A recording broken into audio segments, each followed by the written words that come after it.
And now for our feature presentation. Black Adam was one of the superhero movies that came out this year that I was not hyped to see at all. I figured it would just be your average comic book movie with The Rock playing The Rock with powers. And you know what's crazy?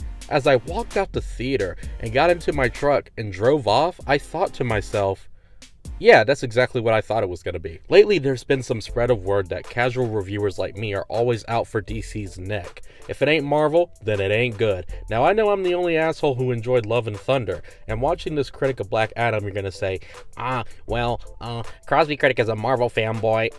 Now, while that may be true, let's not forget that my favorite comic book movie of the year is actually from DC itself, and that is League of Super Pets. But actually it's The Batman. The Batman was a gripping, intriguing mystery that was mostly about Batman's detective skills. Yeah, we love seeing Batman punch the ever-living shit out of people, but going deeper into his sleuth side was a real treat. DC does not have the best track record with keeping a good, sustainable cinematic universe. They also don't have a good track record with people either. Knowing that Marvel pumps out good content year after year, I want to see DC do the same quality. I don't go into DC movies seeing them to see how bad they can get. I go in there with my popcorn and Skowinkle salsa like everyone else, and I'm just having a neutral feel about the thing. Whatever happens, happens. Now, with that being said, yeah, Black Adam was not the greatest. The Rock has been fighting for a Black Adam movie for 15 years.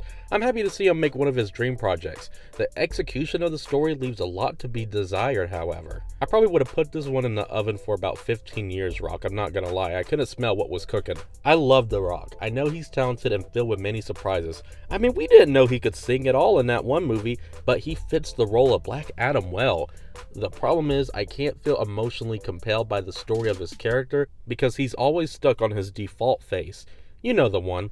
I'm not coming to see this movie wanting to cry. In some flashbacks, he shows some emotions that are much needed for the movie, but over 80% of the film, he's doing the Rock face. So whenever there is some emotion, it's kind of jarring.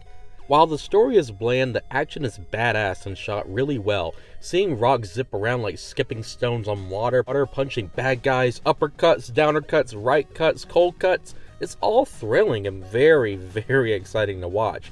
Even though there are some moments where the CGI could possibly rival Scorpion King. The Justice Society is introduced in this movie, and Black Adam's dynamic with them is honestly the best part of the film. They have to go behind Adam's mess and save people while he's zapping people to death. It's a lot of fun and the most intriguing part of the movie and story overall. There's equal amount of good, mediocre, and bad about Black Adam, and while I'm tempted to give it a 5 out of 10, I did find myself enjoying the movie in some parts. As bare bones as Black Adam is, the action scenes and character dynamics between Justice Society and The Rock helps this movie travel into the 6 out of 10 category. It could have been better, but it could have been worse.